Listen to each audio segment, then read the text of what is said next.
آپ ذرا رمضان کی شان تو دیکھیں. حضور فرماتے ہیں سارا سال جنت سجائی جاتی ہے. کس لیے؟ حضور فرماتے ہیں رمضان المبارک کے لیے. سارا سال جنت سجا دی جاتی، اس کو تیار کیا جاتا ہے رمضان کی سعادت افروز گھڑیوں کے لیے، ان مقدس ایام کے لیے جو لے کر رمضان سایہ فگن ہوتا ہے. اس کے لیے پورا سال جنت کو سجایا جاتا ہے، تزئین و آرائش کی جاتی ہے. اور رمضان آتا ہے تو کریم کے کریمانہ فیصلے ہونے شروع ہو جاتے ہیں. کریمانہ فیصلے. ایک کریمانہ فیصلہ ہوتا ہے کہ دوزخ کے دروازے بند کر دو اور جنت کے سارے ہی دروازے کھول دو. کہ پوری طرح تم اپنے ذہن میں اور اپنے دل میں ایک بات بٹھاؤ کہ ایک عظمتوں والا مہینہ تم پر سایہ فگن ہونے والا ہے. عظمتوں والا.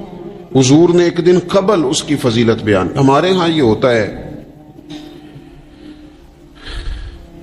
کہ ہم کسی چیز کی اہمیت کو لیتے ہیں لیکن سمجھتے ہیں کہ یہ کوئی روٹین ورک ہے.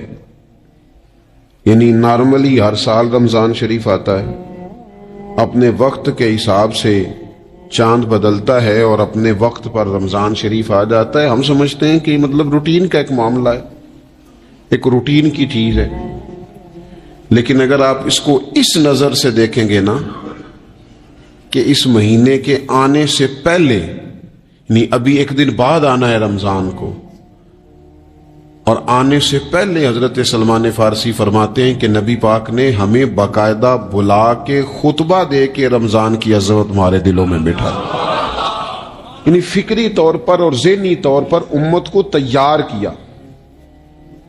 فرمایا تم پر ایک ایسا مہینہ سایہ فگن ہونے والا ہے جو مبارک ہے تمہارے لیے، باعث برکت ہے تمہارے لیے.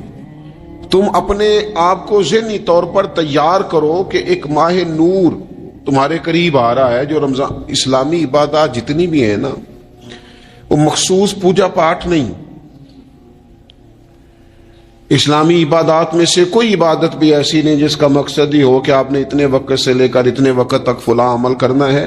جتنی بھی عبادات ہیں اسلامی، وہ اپنے دامن میں کوئی نتیجہ رکھتی ہیں، کوئی ریزلٹ رکھتی ہیں. اس کے ثمرات انسانی زندگی پر مرتب ہوتے ہیں.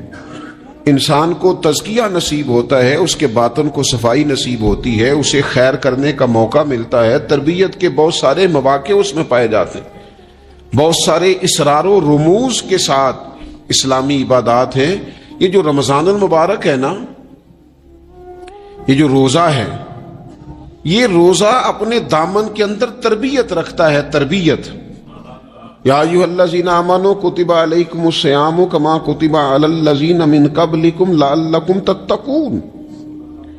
اے ایمان والو، تم پر روزے فرض کیے گئے جیسا کہ تم سے پہلے لوگوں پر بھی فرض کیے گئے تھے تاکہ تم تقوی اختیار کرو. روزہ تمہیں پرہیزگار بنائے گا، تمہارے اندر سے جو نفسانی چیزیں ہوں گی انہیں نکالے گا، اور اللہ تبارک و تعالیٰ کی طرف تمہارے دل کا رجحان ہوگا، تمہاری روح کا رجحان ہوگا، تمہیں تزکیہ دے گا. روزہ انسان کی تربیت کرتا ہے.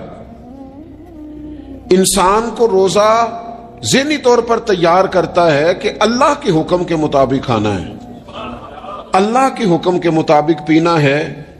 سب سے بڑا مسئلہ اس دور کا رزق حلال کا حصول ہے اور حرام سے اجتناب ہے. تو روزہ ہمیں یہ سبق پڑھاتا ہے کہ ہم وہی کھائیں گے اور اسی وقت کھائیں گے جو کھانے کا ہمیں ہمارے رب نے حکم ارشاد فرمایا ہے، اور جسے اللہ رسول منع کر دیں گے جتنی مرضی چمک دمک اپنے دامن میں رکھے، جتنی مرضی، لیکن ہم وہی لیں گے جو ہمارے لیے جائز ہے. آپ غور فرمائیے، روزہ لعلکم تتقون، روزہ تمہیں پرہیزگار کرتا ہے. بہت سارے لوگ ایک بات کرتے ہیں کہ عادتیں نہیں بدلی جاتی. یار کوشش کرتا ہوں لیکن میری عادت نہیں تبدیل ہوتی. میں آپ کو ایک رائے دینے لگا ہوں، مشورہ دینے لگا ہوں. میں آپ سے یہ عرض کرنے لگا ہوں کہ موقع آیا ہے رمضان شریف کا. رمضان میں نہ بندہ روٹین میں اپنی عادتیں بدلتا ہے کسی کو سویرے 7 بجے کھانے کی عادت ہے، کسی کو 9 بجے کھانے کی عادت ہے، کوئی صبح ناشتہ نہیں کرتا، دوپہر میں ہی کھاتا ہے. لیکن رمضان آیا تو عادت بدل گئی. 7 بجے والا بھی نہیں کھا رہا، 9 بجے والا بھی نہیں کھا رہا، دوپہر والا بھی نہیں کھا رہا، سارے سحری میں کھا رہے ہیں. عادت بدل گئی، بالکل طبیعت بدل گئی، روٹین چینج ہو گئی. کوئی اٹھ رہا تھا صبح فجر میں اللہ کی توفیق سے، اللہ تعالیٰ معاف فرمائے، تو کچھ ایسے بھی تھے جو 9-10 بجے اٹھ رہے تھے، کچھ الحمدللہ فجر پڑھ کے چلو کسی وجہ سے پھر سو گئے، 10-11 بجے اٹھ رہے تھے، روٹین بدلی ہوئی تھی. رمضان آیا تو بدل گئی، سارے سحری میں اٹھ رہے ہیں. تہجد کے وقت سب کی آنکھ کھول رہی ہے، بالکل روٹین بدل گئی، حالات بدل گئے، معاملات تبدیل ہو گئے، اوقات تبدیل ہو گئے، دفاتر کے ٹائم تبدیل ہوئے، اسکولوں کے نظام تبدیل ہوئے، مدارس کے اوقات تبدیل ہوئے، ہر چیز کے اندر تبدیلی آئی. معنی کیا ہے کہ اللہ نے تمہیں موقع دیا ہے کہ عادتیں بدلی جا سکتی ہیں، اپنے آپ کو تبدیل کیا جا سکتا ہے، لائف سٹائل کو چینج کیا جا سکتا ہے. یہ موقع آیا ہے. ایک مہینہ ہے پورا، 2-3 دن 4 دن آپ کی روٹین بگڑ جائے نا سونے کی، یعنی روٹین سے ہٹ کے آپ سونا جاگنا شروع کر دیں تو پھر وہی روٹین بن جاتی ہے. پھر اسی ترتیب سے انسان سارے کام کرتا ہے. تو رمضان میں روٹین چینج ہوگی، سارے تہجد میں اور سحری میں اٹھیں گے. تو اللہ کرے نا یہ روٹین قائم رہے. رمضان میں تو اٹھتے تھے سحری کرنے کے لیے، تو اللہ کرے روٹین بن جائے اور سارا سال اٹھیں تہجد کی نماز ادا کرنے کے لیے. اللہ کرے روٹین بن جائے، چیزیں تبدیل ہو جائیں. وہ لوگ جن کو ڈاکٹر کہہ رہے تھے کہ دوائی بھی کھانی ہے اور پرہیز بھی کرنا ہے، تو وہ کہہ رہے تھے جی دوائی کھانا تو آسان ہے، پرہیز کرنا مشکل ہے. تو بدلنے لگی ہے نا روٹین، آ گیا نا رمضان، پرہیز کا ٹائم شروع ہو گیا. لہذا بہترین فائدہ یہ ہوگا کہ رمضان میں پرہیز ہوگی. ڈائٹ پلان بالکل بنایا جا سکتا ہے، اس میں چیزوں کو بالکل مرتب کیا جا سکتا ہے. تو رمضان شریف کے آنے سے پہلے ذہنی طور پر اپنی عادات کی تبدیلی کا پروگرام بنائیں. عادتیں بدل جایا کرتی ہیں. رسول کریم دنیا میں آئے وَيُزَكِّيكُمْ، حضور تزکیہ کرنے تو آئے ہیں، عادتیں بدلنے تو تشریف لائے ہیں. نبی پاک نے صفائی ستھرائی کر دی، ساری ناپاک چیزوں کو نکال دیا. تو روٹین دیکھیں کہ رمضان میں تقوی کے حصول کے لیے اپنی عادات کو تبدیل کرنا ہے، اور اس کے لیے ذہنی طور پر اپنے آپ کو تیار کریں. وہ جو کہتے ہیں بچے سویرے نہیں اٹھتے، وہ روٹین بنا لیں. یہ موقع آیا ہے، ابھی سے ارادہ کر لیں کہ جناب ہم نے اس ترتیب سے اپنے گھر کو، ماحول کو، بچوں کو اس ترتیب سے ہم نے مرتب کرنا ہے چیزوں کو. یہ آپ ارادہ کریں، اللہ تعالیٰ مدد فرمائے گا. رمضان المبارک کی جو خاص فضیلت ہے، اس خاص فضیلت کو رمضان آنے سے پہلے ذہن میں بٹھا لیں،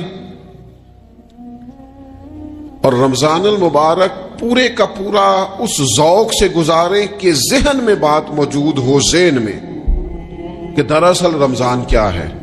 اللہ کے پیارے رسول صلی اللہ تعالی علیہ وسلم نے فرمایا، اے لوگو تم پر ایک عظیم المرتبت مہینہ سایہ فکن ہو رہا ہے. حضور فرماتے ہیں شہر مبارک، فرمایا یہ بڑا برکت والا مہینہ ہے، یہ برکتیں لے کے آیا ہے، یہ رحمتیں لے کے آیا ہے، یہ اپنے ساتھ عنایات لے کے آیا. اور نبی اکرم صلی اللہ تعالی علیہ وآلہ وسلم نے فرمایا جو بندہ بھی قرب الہی کی نیت سے رمضان میں نیکی کا طلبگار ہوگا، فرمایا وہ اگر نفل نیکی کرے گا نا تو اللہ تعالیٰ اسے فرض کے برابر ثواب عطا فرمائے. اور حضور علیہ الصلوۃ والسلام فرماتے ہیں جو اس مہینے میں ایک فرض ادا کرے گا اللہ 70 فرضوں کے برابر اجر عطا کرے گا. اپنے ذہن میں ایک بات بٹھائی جائے، ذہن میں یہ بات بٹھائی جائے کہ یہ نا برکت والا مہینہ ہے، اس میں میرا ثواب بڑا ضربوں کے ساتھ آگے بڑھے گا. ایک ذہن بنایا جائے اور پھر ثواب اکٹھا کرنا شروع کر دیا جائے. پھر وہ ترتیب بنا لی جائے، کاروباری نہیں، روحانی ترتیب، کاروباری نہیں. یعنی نئے سے نئے سٹال نہ تیار کیے جائیں، مہنگائی کیسے کرنی ہے اور کس طرح کر کے کن چیزوں کی آج کل مانگ ہوگی، کس ترتیب سے سودا پہلے ہی خریدنا ہے، مہنگا کیسے کرنا ہے، اللہ معاف کرے مصنوعی قلت کیسے پیدا کرنی ہے، کمائی کیسے کرنی ہے۔ رمضان کے اندر جناب لوگ ساری ترتیب لگا کے ساری، میرے ایک دوست ہیں میڈیکل کے شعبے سے وابستہ ہیں، تو مجھے کہنے لگے کہ ڈاکٹر بھی اپنی روٹین بدلتے ہیں اور معدے والی ساری دوائیاں بھی اکٹھی کر لیتے ہیں کیونکہ رمضان آنے والا ہے، یہ زیادہ لوگ استعمال کریں گے۔ تو وہ ماحول نہ پیدا کریں کہ ہر چیز دنیا داری ہو جائے، ہر چیز دنیا داری نہیں، ہر چیز کو ایک نیا روپ دے دیا جائے اور نیا سے نیا مال کمانے کا سلیقہ بنایا جائے۔ میں اکثر کہا کرتا ہوں کہ رمضان تو اس لیے تھا نا کہ اس میں کم کھانا ہے، تھوڑا کھانا ہے، لیکن اگر بندہ کہے کہ میں نے صبح کا چونکہ کھایا نہیں لہذا اب شام کو اتنا کھانا ہے کہ ہفتے سے پہلے پہلے ڈاکٹر کے پاس بھی جانا ہے، میں نے وہ سارا پوری کرنی ہے روٹین، تو پھر وہ مقصد کو نہیں نہ سمجھا، پھر اس نے اس خوبصورتی کو نہیں پایا جو خوبصورتی اس کو دین دینا چاہتا تھا۔ ایک تو رمضان کی فضیلت کو سمجھنا ہے، اور پھر جب ہم روزہ دار ہیں، ہم نے روزہ رکھا ہوا ہے، تو نبی پاک علیہ السلام نے خود اس مفہوم کو کھول کے بیان کیا، فرمایا جس بندے نے جھوٹ نہیں چھوڑا، گناہ نہیں چھوڑا، گویا غیبت نہیں چھوڑی، بدی نہیں چھوڑی، تو اللہ کے محبوب علیہ الصلوۃ والسلام فرماتے ہیں پھر اللہ تعالیٰ کو اس کے بھوکا پیاسا رہنے کی تو کوئی ضرورت نہیں، کیونکہ لعلکم تتقون، تقوی اختیار کرنا تو روزے کا مقصد تھا، اور اگر اس نے وہ بات کو سمجھا ہی نہیں، استاد کے لیے صرف استاد ہو جانا ہی ضروری نہیں، اس کو پھر اپنے منصب کا لحاظ کرنا بھی ضروری ہے کہ میں استاد ہوں۔ والد کا صرف والد ہو جانا ہی کمال نہیں، اس کو پھر اس منصب کے تقاضوں کو بھی سمجھنا چاہیے کہ اب میں ایک باپ ہوں، اب میں روٹین میں وہ آزاد نہیں ہوں کہ جہاں میرا جی چاہے گا جاؤں گا، جہاں میری طبیعت چاہے گی میں کھاؤں گا، جہاں میرا دل کرے گا میں وہ کام کروں گا۔ اب آپ سرپرست ہیں، سربراہ ہیں۔ انسان دیکھیں نا، ایک شخص ہے وہ عالم ہے، علم پڑھ لینا صرف کمال نہیں، وہ اپنے منصب کو بھی تو سمجھے نا، اس منصب کے وقار کو، اس کے لحاظ کو بھی تو سمجھے نا۔ ایک آدمی اگر عمر رسیدہ ہے، بڑا ہے، بزرگ ہے، اور وہ چاہتا ہے کہ میری بزرگی کی وجہ سے میرا اکرام کیا جائے، تو اسے اپنے منصب کا بھی لحاظ کرنا پڑے گا۔ اس کو حضرت سعدی فرمایا کرتے تھے میں نے 18 سال کے بزرگ دیکھے اور میں نے 75 سال کے بچے دیکھے۔ حضور کیا مطلب؟ فرمانے لگے عمر ہو گئی لیکن اپنے منصب کا خیال نہ کیا، عادات بچوں والی رہی۔ اور فرماتے میں نے ایسے لوگ دیکھے جن کو شروع وقت میں ہی اللہ والوں کی صحبت نصیب آئی، تو وہ جو بزرگی ہے وہ پھر عمر کی وجہ سے نہیں ملی، وہ اللہ نے علم اور عمل کی وجہ سے عطا فرما دی۔ تو اپنے منصب کا لحاظ کرنا کہ میرا یہ منصب ہے۔ اسی طرح جب ہم نے روزہ رکھا ہوا ہوگا نا، تو پھر ہم نے اس منصب کا بھی لحاظ کرنا ہے کہ میں روزے دار ہوں۔ پھر خالی بھوکے پیاسا نہیں رہنا۔ رسول پاک صلی اللہ تعالی علیہ وآلہ وسلم نے پتہ ہے روزے دار کی فضیلت کیا بیان فرمائی؟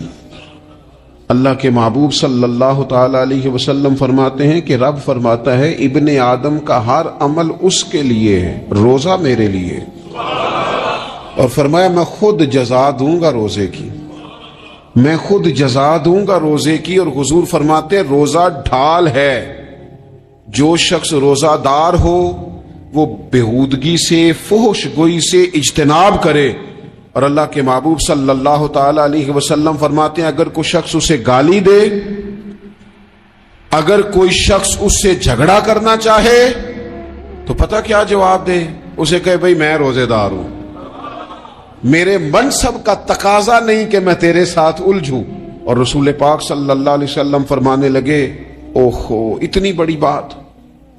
حضور فرمانے لگے، یہ صحیح مسلم کے لفظ ہیں، کریم محبوب فرمانے لگے مجھے اس رب کی عزت کی قسم جس کے قبضے میں محمد عربی صلی اللہ علیہ وسلم کی جان ہے، حضور فرماتے ہیں روزہ دار کے منہ کی خوشبو اللہ تعالیٰ کے نزدیک قیامت کے دن مشک کی خوشبو سے بھی زیادہ وقت والی ہوگی۔ اس کے منہ سے جو خوشبو آتی ہے قیامت میں مشک پیچھے رہ جائے گا، اور رب کی بارگاہ میں صرف روزہ دار کے منہ سے، اگر تیرے منہ کی خوشبو رب کو اتنی پسند ہے تو تجھے بھی تو اپنے منصب کا خیال ہونا چاہیے کہ میں نے روزہ رکھا ہوا ہے، میں روزہ دار ہوں۔ اور میرے نبی پاک علیہ السلام کے یہ دو لفظ ہیں نا، وہ صوفیاء ہیں نا، اللہ کے نیک بندے جو ساری زندگی تڑپتے رہے کہ کبھی اے حقیقت منتظر نظر آنا لباس مجاز میں، کبھی مالک ایک دفعہ کبھی تیرا جلوہ ملے، کبھی اے حقیقت منتظر نظر آنا لباس مجاز میں۔ لاکھوں سجدے تڑپ رہے ہیں میری جبین نیاز میں، اور جو ساری زندگی کہتے رہے کہ ہم تو عمر دراز مانگ کے لائے تھے 4 دن، 2 آرزو میں کٹ گئے، 2 انتظار میں، کہ دیکھو انہیں انعام ملنے لگا۔ جو اس کی راہ کے سوالی تھے، جو اس کے رستے کے مسافر تھے، جو اسے پانا چاہتے تھے، جو اس کی دید کرنا چاہتے تھے، جو اسے ملنا چاہتے تھے، میرے رسول پاک علیہ السلام نے فرمایا روزہ دار کو 2 خوشیاں ملیں گی۔ ایک خوشی اس وقت ملتی ہے جب وہ افطار کرتا ہے، اور فرمایا ایک خوشی اس وقت ملے گی جب وہ اپنے رب سے ملاقات کرے گا، جب وہ اس سے ملے گا تو اس وقت روزہ دار کو خوشی ہوگی۔ میرے دوستو، خوشی تو جو ہوگی سو ہوگی، لیکن یہ لفظ بڑے حسین نہیں کہ روزہ دار کی رب سے ملاقات ہوگی، یہی لفظ بڑے باکمال نہیں۔ ایک روایت میں تو یہ ہے نا کہ روزہ میرے لیے ہے، میں اس کی جزا دوں گا، اور ایک روایت میں یہ ہے کہ روزہ میرے لیے ہے اور رب فرماتا ہے میں خود روزے کی جزا ہوں، یعنی باقی نیکیوں پر ثواب ملے گا، روزہ رکھنے والے کو رب رحمان ملے گا۔ نبی اکرم صلی اللہ تعالی علیہ وسلم کے امت کے صوفیاء نے نا کچھ چیزوں کو بڑا کھولا ہے۔ عارف رومی کہتے ہیں کہ ایک دن نا محمود غزنوی نے خزانوں کے دروازے کھول دیے اور فرمایا بھئی میں نے آج ہر چیز کھول دی ہے، جو جس چیز پہ ہاتھ رکھے گا وہ اسی کی ہو جائے گی۔ لوگ دوڑے، کوئی سونے کی طرف، کوئی چاندی کی طرف، کوئی جائیدادوں کی طرف، کوئی خزانے کی کنجیوں کی طرف، کوئی بڑے بہترین گھوڑے اور اونٹوں کی طرف، لوگ دوڑ گئے، جو جس پہ ہاتھ رکھے گا اسی کا۔ سب بھاگ گئے، ایاز بیٹھا ہے، نہ وہ حسن میں رہی شوخیاں، نہ وہ عشق میں رہی گرمیاں، نہ وہ غزنوی میں تڑپ رہی، نہ وہ خم ہے زلف ایاز میں، وہ لذتیں کہاں۔ ایاز چپ کر کے بیٹھا ہے۔ پھر محمود نے ایاز کی طرف مخاطب کر کے کہا ایاز اٹھنا نہیں، آج لوٹ سیل لگ گئی ہے، جو جس چیز پہ ہاتھ رکھے گا اسی کی۔ ایاز کہنے لگا بات پکی ہے نا؟ تو محمود خوش تھے، موڈ بڑا اچھا تھا، کہا بالکل پکی ہے۔ تو ایاز کہنے لگے چلو ٹھیک ہے۔ ایاز اٹھے، پیچھے سے جا کے نا تو محمود کے کندھے پہ ہاتھ رکھ دیا، محمود کے کندھے پہ ہاتھ رکھا۔ محمود کہنے لگے یہ کیا بات کا، آپ سے میں نے پوچھا تھا بات پکی ہے، جو جس پہ ہاتھ رکھے گا اسی کا نا۔ تو تھوڑی دیر پہلے مسکراتے چہروں میں آنسو آ گئے، ایاز بھی روئے تو محمود بھی روئے۔ کہا بادشاہ پکا رہنا، وہ جن کو خزانے چاہیے تھے وہ دوڑ گئے، مجھے تو چاہیے۔ لنگ کئی مہینے تے برس گئے تے تیری دید نو دیدے ترس گئے، تیری تو ملے گا۔ تو پھر کہا محمود نے، اس نے کہا میں وعدہ کر چکا تھا، بس ٹھیک ہے، باقیوں کے خزانے اور میں تیرا، طے ہو گئی۔ فرمایا باقی نیکیوں پر ثواب ملے گا، اور روزہ رکھنے والے کو رب رحمان ملے گا، اللہ کا قرب ملے گا۔ دیکھو نا، وہ خاص انسان کو کیفیت حاصل ہوتی ہے روزے میں، رب کے ہونے کا یقین۔ وہ جو صوفیاء کہتے ہیں نا مراقبہ کرو، وہ نصیب ہوتا ہے۔ یعنی کسی کو کیا پتا ہے اس کا روزہ ہے کہ نہیں، اکیلا ہے نا گھر میں، فریزر بھرا ہوا ہے، نہیں نہ کھاتا، کیوں؟ اسے پتا ہے میرا رب میرے ساتھ ہے، میرا رب مجھے دیکھ رہا ہے۔ بس یہ تصور توحید پکا ہو جاتا ہے رمضان تو پھر اللہ تبارک و تعالیٰ کی بھی خاص رحمت اور کوئی خاص ہی اعزاز. حضور فرماتے ہیں جنت کے کئی دروازے ہیں، ایک باب الریان ہے، اس سے صرف روزہ دار گزریں گے. آواز ہوگا روزے والے آ جاؤ، وہ آ جائیں گے. فرمایا اس خاص دروازے سے گزرو. جب گزر جائیں گے تو فرمایا بند کر دو بھائی، اور کوئی نہیں گزرے گا یہاں سے.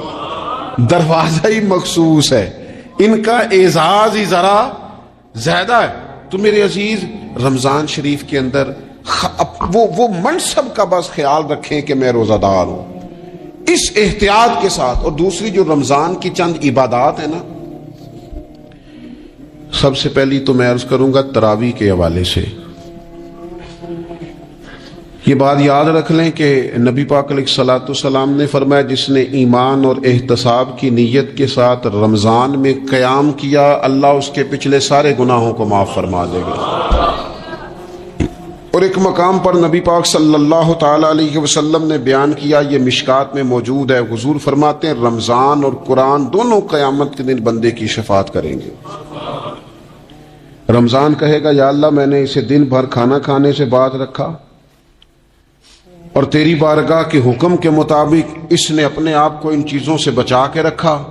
اور قرآن کہے گا مالک رات میں نے اسے نیند سے روکے رکھا.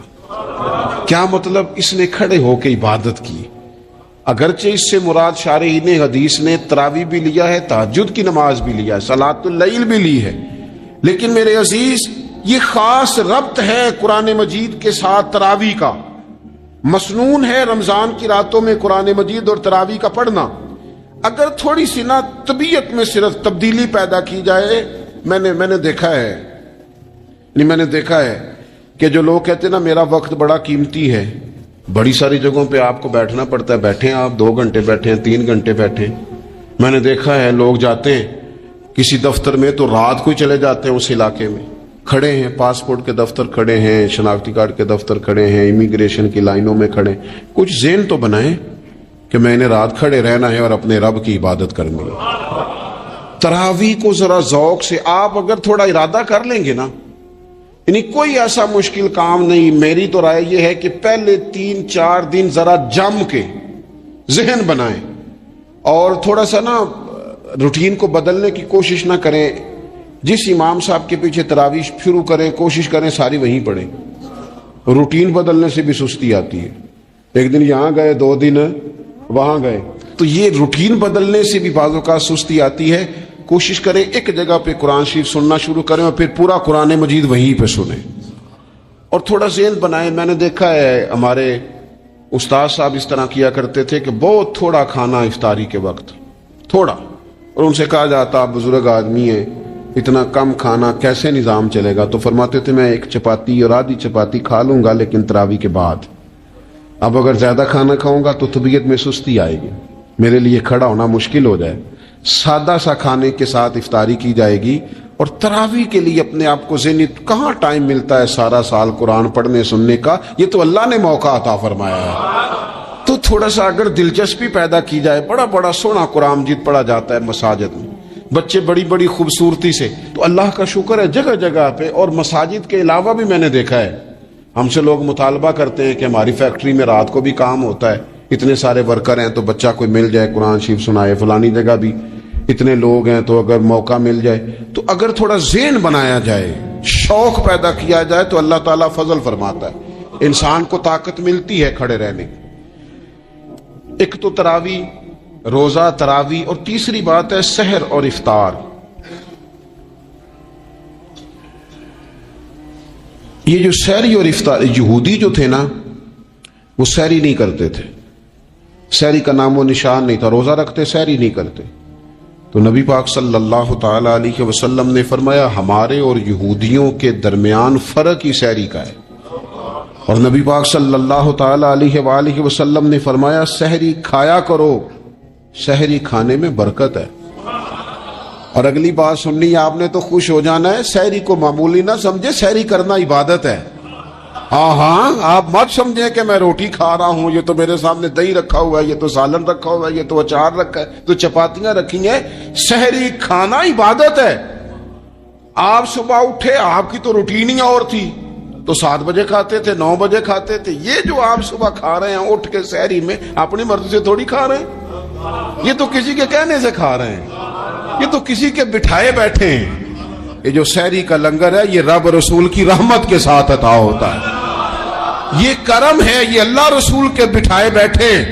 کیا میرے رسول پاک صلی اللہ تعالی علیہ وآلہ وسلم نے بات کھولی ہے. ترغیب و ترہیب میں حدیث ہے، اللہ کرے یہ کبھی چسکا لگ جائے، یہ والا مزہ آ جائے تو پھر تو گھر میں دسترخوان نہیں بچھا ہوا ہوگا، پھر تو رنگ ہی کوئی اور ہوگا.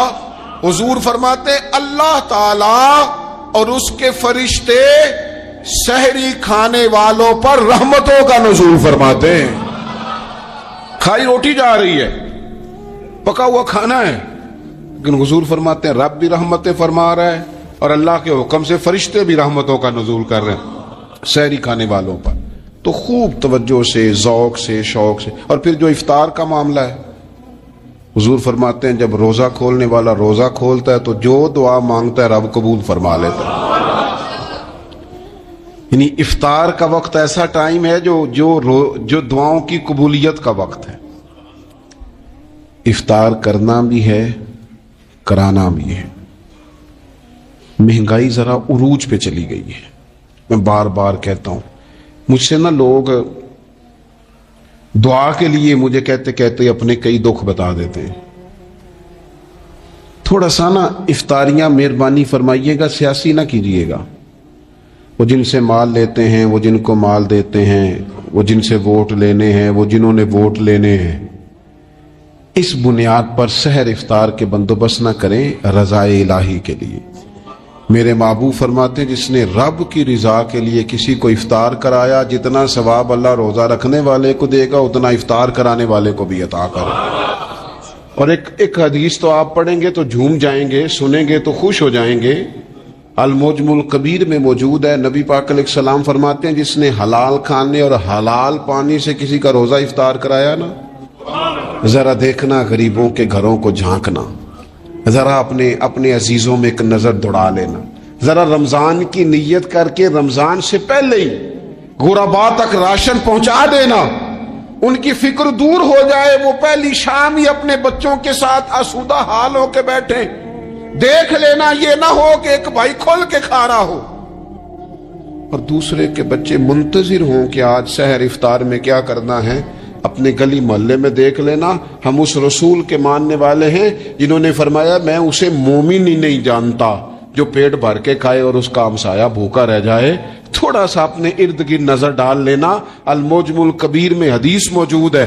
اللہ کے پیارے رسول صلی اللہ تعالی علیہ وسلم نے فرمایا جس نے حلال پانی سے، حلال روٹی سے کسی کا روزہ افطار کرایا تو فرمایا فرشتے اس بندے کے لیے رمضان کے دنوں میں، رمضان کی گھڑیوں میں دعا کرتے ہیں اور جناب جبریل امین اس کے لیے شب قدر کی رات دعا کرتے ہیں.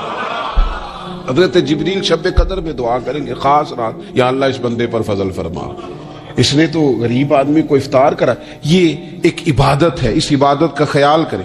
پھر اعتکاف آئے گا، رمضان کے آخری 10 دنوں کا اعتکاف. اسلام میں رہبانیت نہیں ہے، لیکن کبھی کبھی سب سے کٹ کے اپنے رب کے ساتھ جڑ جانا. کچھ رات کی عبادتیں، کچھ تنہائی کے اذکار، کچھ درود و سلام کا ذوق. یہ ان ساری خوبصورتیوں میں سے ایک خوبصورتی اعتکاف بھی ہے. اللہ کے پیارے رسول علیہ الصلوۃ والسلام ہمیشہ اعتکاف کرتے. اور حضرت عطا بن رباح رضی اللہ تعالیٰ عنہ کیسی خوبصورت بات ارشاد فرماتے ہیں، فرماتے ہیں معتکف تو اس آدمی کی طرح ہے جیسے کسی بندے کو کسی کے ساتھ کوئی کام پڑ جائے نا تو وہ جا کے اس کے دروازے پر بیٹھ جاتا ہے کہ جب تک میرا کام ہوگا نہیں میں جاؤں گا نہیں. فرماتے ہیں یہ اعتکاف والا بھی آ کے رب کریم کے گھر بیٹھ گیا ہے کہ جب تک تو معاف نہیں کرے گا میں جاؤں گا نہیں، جب تک تو بخشش نہیں کرے گا میں اس دروازے سے ہٹوں گا نہیں.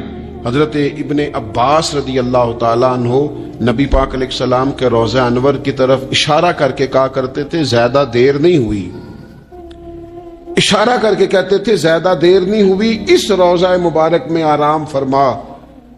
رسول رحمت علیہ السلام سے میں نے اپنے کانوں سے سنا ہے، اور جب یہ بات ارشاد فرماتے تھے تو روتے بھی تھے.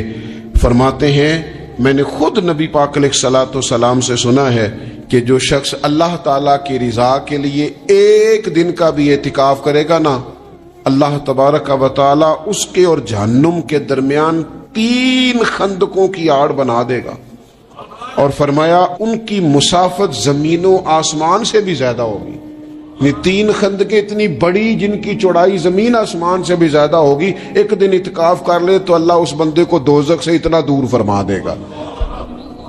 بہت سارے لوگ ہیں جن کو بڑا ٹائم ملتا ہے چھٹیاں گزارنے کے لیے، کبھی کسی سیاحتی مقام پر، کبھی کسی سیاحتی مقام پر، خرچہ بھی مل جاتا ہے، کام بھی ہو جاتا ہے، سارے سلسلے بن جاتے ہیں، بڑی بڑی جگہوں پہ لوگ جا کے ٹائم گزارتے ہیں۔ تو ایسا نہ ہو کہ 10 دن اللہ کے گھر میں بھی گزارے جائیں۔ علماء نے لکھا ہے کہ کوشش تو کریں ہر سال اعتکاف ہو، نہ ہو سکے تو چلو چند سالوں کے بعد ہو جائے، اور فرماتے ہیں کہ زندگی میں ایک دفعہ تو اس سنت کو ضرور ادا کرنا چاہیے۔ کوئی بندہ ایسا نہ ہو جو محروم رہ جائے، زندگی میں ایک بار صحیح پر اعتکاف کے ساتھ اپنے آپ کو وابستہ ضرور کرے۔ رمضان المبارک کے اندر آخری اشرا شب قدر کی تلاش کا اشرا ہے۔ اللہ کے پیارے رسول صلی اللہ تعالی علیہ وسلم ان 10 دنوں میں خود بھی عبادت کرتے تھے اور گھر والوں کو بھی جگایا کرتے تھے، اور اپنے اہل خانہ کو تاکید فرماتے تھے کہ اٹھو اٹھو، آگے بڑھو، یہ آرام کرنے کے دن نہیں ہیں۔ ہمارے ہاں یہ ہوتا ہے کہ وہ جو آخری 10 دن زیادہ عبادت کے تھے، شب قدر کی تلاش کے تھے، وہ آخری 10 دن سارے بازار میں گزر جاتے ہیں، کپڑے سلوائے جا رہے ہیں، کپڑے خریدے جا رہے ہیں، جوتے خریدے جا رہے ہیں، واپس کیے جا رہے ہیں، دوبارہ لیے جا رہے ہیں، سفر ہو رہا ہے، آنا جانا ہو رہا ہے، عیدیاں بٹ رہی ہیں۔ تو یہ سارے کام جو آخری عشرے میں کرنے ہیں، جو زیادہ عبادت کے دن تھے، وہ سارے کام تو رمضان سے بھی پہلے کر لینے چاہیے۔ کپڑے رمضان سے پہلے خریدے جائیں، پہلے سلوا لیے جائیں، جوتے پہلے لے لیے جائیں، ضرورت کے کام پہلے کر لیے جائیں، جہاں آپ کو جو بانٹنا ہے وہ رمضان سے پہلے کریں۔ وہ مفت کی اپنے دل کو مطمئن کرنا کہ اب میرے پاس یہ بڑے میں خیر کا کام کرنے نکلا ہوا ہوں، میں عیدی بانٹنے جا رہا ہوں، یہ پہلے بانٹنے تھے۔ یہ عجیب بات ہے کہ جو زیادہ وقت مسجد میں گزارنے کا ٹائم تھا وہ سارا ہم نے ضائع کر دیا، وہ ادھر ادھر بازاروں کی نظر ہو گیا، میل ملاپ کی نظر ہو گیا۔ تو اگر چیزوں کو مرتب کیا جائے، میں تو دوستوں سے کہا کرتا ہوں، زکوٰۃ کا حساب، صدقات کا حساب، صدقات فطر کا حساب، جتنے بھی روٹین کے کام ہیں اس کو کوشش کریں رمضان شریف سے پہلے آپ ترتیب دیں، آپ ان چیزوں کو پہلے سے مرتب کریں تاکہ وہ بہترین ہو جائیں۔ ہم تو اس دین کے ماننے والے ہیں جہاں نیت کرو تو اجر شروع ہو جاتا ہے۔ آپ رمضان کی نیت سے جو آج خرچ کریں گے اس کو اللہ تعالیٰ رمضان کے ثواب کے برابر ہی اجر عطا فرمائے گا۔ لیکن وہ ہم نا کچھ لوگ بڑا ایک صاحب مجھ سے کہنے لگے جی میں نے سنا ہے صدقہ فطر آخری عشرے میں ہی دینا چاہیے۔ میں نے کہا آپ کا پروگرام تب دینے کا، اس لیے آپ نے یہ گاڑا کر کے سن لیا، ذرا اس کو آپ نے زیادہ غور سے سن لیا ہے۔ آپ جب ضرورت محسوس کریں، جب آپ سمجھیں کہ کسی کو ضرورت ہے، ضرورت کے وقت کوئی چیز کام نہ آئی تو پھر کب جا کے کام آئی۔